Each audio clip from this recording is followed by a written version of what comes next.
তো জুলাইকে আগস্টকে যদি আমরা রিয়েলি ইন ট্রুয়েস্ট পসিবল সেন্স যদি রিকল করতে চাই ফর পস্টারিটি, তাহলে আমার 71-এর ফেইলিওরগুলোকে বারবার নোটে নিতে হবে, মাথায় নিয়ে আসতে হবে।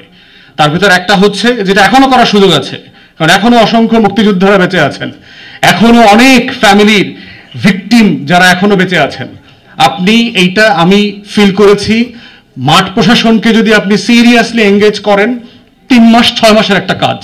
71-এর যুদ্ধে কয়জন ভাই মারা গেছেন, কয়জন বোন নির্যাতিত হয়েছেন, কয়জন মানুষ প্রতিবন্ধী হয়েছেন, বিহারি কি পরিমাণ গণহত্যা হয়েছে, বাঙালি গণহত্যা হয়েছে, সবকিছুকে আপনি লিপিবদ্ধ করতে পারবেন। 3 থেকে 6 মাসের একটা ছোট্ট কাজ। লোকাল অ্যাডমিনিস্ট্রেশনকে বলে দেবেন, তালিকা করবে, প্রাইমারি খসড়া গ্রামে গঞ্জে তা টানায় দিবে, ফাইনাল করবেন সেকেন্ড ড্রাফট থার্ড ড্রাফট করে, আপনি একটা ফাইনাল তালিকা তৈরি করবেন। প্রত্যেক উপজেলায় উপজেলায় আমার শহীদদেরকে আমরা স্মরণ করতে চাই। তো 71-এই যে কাজটা আমি করি নাই, তাহলে 24 নিয়ে কি একই কাজের ধান্দা ফান্দা আমরা দেখতে পাচ্ছি কিনা? এবং আমরা দেখতে পাচ্ছি যে সিম্পলি যে তালিকাটা করেছে ছেলেপেলের কাছে দিয়েছে, বাচ্চাদের কাছে দিয়ে দিয়েছে, তোমরা একটা তালিকা করো, ছাত্রদের একটা কমিটি করে দিয়েছে। এর থেকে বাটপারি উপকমিটি আর কি হইতে পারে? যে একটা রাষ্ট্র তার শহীদদের তালিকা করতে দিয়েছে বেসরকারি কিছু নাগরিককে। এটা তো রাষ্ট্রীয় জিনিস না। তাহলে যারা অন্তর্বর্তীকালীন সরকারে দায়িত্ব পালন করছেন তারা তো এই গণ অভ্যুত্থানকে অন করছেন না, অভ্যুত্থানের শব্দ ব্যবহার করছেন, বাক্য ব্যবহার করছেন, শহীদের লাশের গল্প বলছেন, কিন্তু বিচারের আলাপ এখানে নাই।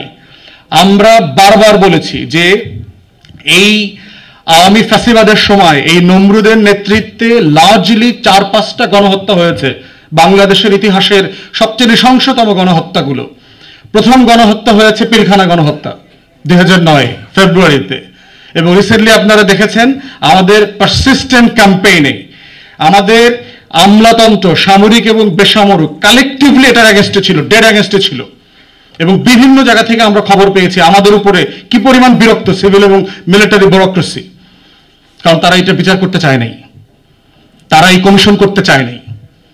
এখন খুব বিলেটেডলি এবং রিডান্ডেন্টলি একটা কমিশন করেছে, আমরা এখনো অপেক্ষায় আছি তার কাজের টার্মস অফ রেফারেন্স কি হবে এবং তারা কি ফর্মে কাজ করে। দ্বিতীয় গণহত্যা যেটা হয়েছে 2013 সালের হেফাজতের গণহত্যা শাপলা চত্বরে, এখনো কোনো তদন্ত কমিটি হয়নি।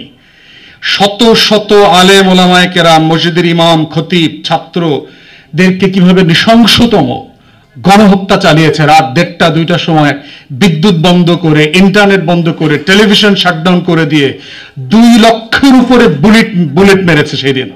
বাংলাদেশের প্রত্যেকটা ফোর্স, পুলিশ, র্যাব, এজেন্সিস যারা ছিল, সশস্ত্র বাহিনী, সবাই মিলে এই গণহত্যা অংশগ্রহণ করেছে। এখন পর্যন্ত আমরা কোনো তদন্ত কমিশন দেখতে পাচ্ছি না। তৃতীয় গণহত্যা হয়েছে বাংলাদেশে মোটা দাগে অপোজিশনের উপরে, বিএনপি, জামাত, ছাত্র শিবির, ছাত্রদল, হেফাজত, যারাই ডিসেন্টিং ওপিনিয়ন ক্যারি করেছেন গত 16 বছর, তাদের প্রত্যেকের উপরে যে পরিমাণ নির্যাতন, নৃশংসতম নির্যাতন হয়েছে, সেই গণহত্যার এখন পর্যন্ত বড় মোটা দাগে কোনো কমিশন হয় নাই। একটা গুম কমিশন করেছে, খুবই ডিসফাংশনাল একটা কমিশন। তারা বাংলাদেশ রাষ্ট্র বোঝেন না, গোপনে গোপনে কাজ করছে, গোপনে গোপনে এখানে যায় সেখানে যায় রিপোর্ট দিচ্ছে, খুবই একটা আনপ্রোডাক্টিভ কাজ হয়েছে। তাদের কোনো কারো আমি আন্তরিকতা নিয়ে প্রশ্ন তুলছি না, কিন্তু কাজের professionalism was very highly incompetent.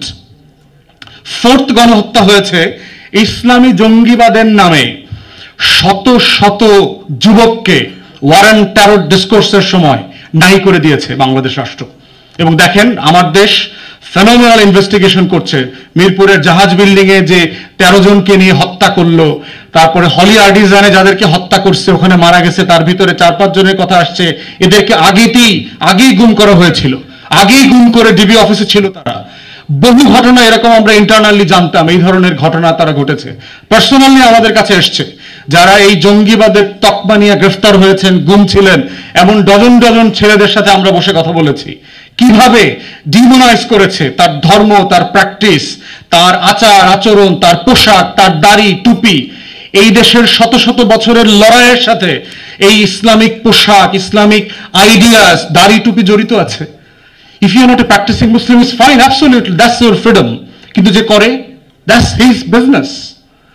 কারো রাইট তো নাই তাকে ডিমোনাইজ করা, বাংলাদেশের মেজরিটি মানুষের ধর্ম বিশ্বাসকে নিয়ে খেলাধুলা করা, এটা করেছে।